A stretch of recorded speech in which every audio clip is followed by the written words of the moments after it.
kung mayroong isang pamilya na kinikilala bilang role model ng walang sawang pagmamahal at debosyon sa isa't isa.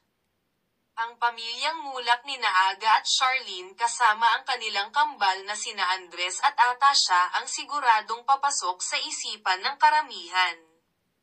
Magmula nang magtagpo sina Aga Mulak at Charlene Gonzalez sa set ng 90s sitcom na Okie Dokie Doc hanggang sa kanilang pinag-usapang kasal noong 2001.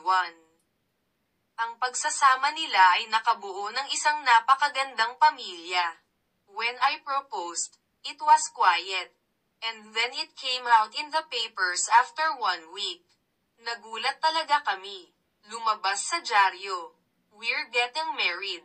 One of the best decisions I ever made was marrying Charlene.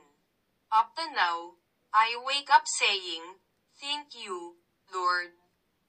For my wife, pagbabahagi ni Aga tungkol sa kanyang asawang si Charlene.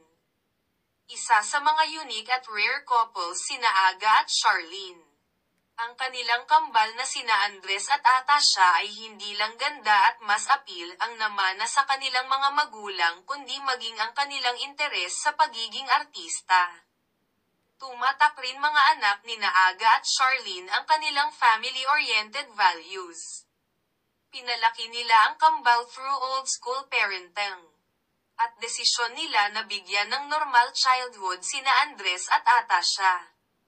We had a very normal childhood. They made sure to make us experience a normal life, going to school, playing sports. And even my friends and the people around me, they never treated me as such, ibinahagi ni Atasha. Because growing up, we lived in the province, in Batangas.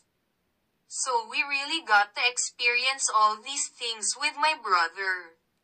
So it never really felt any different until recently, when we got older. When they would take us to the premiere night, it was like, this is what it's like. Sa mga nagdaang dekada, naging kilalang pamilya ang mga Mulak at hinahangaan pa rin hanggang ngayon.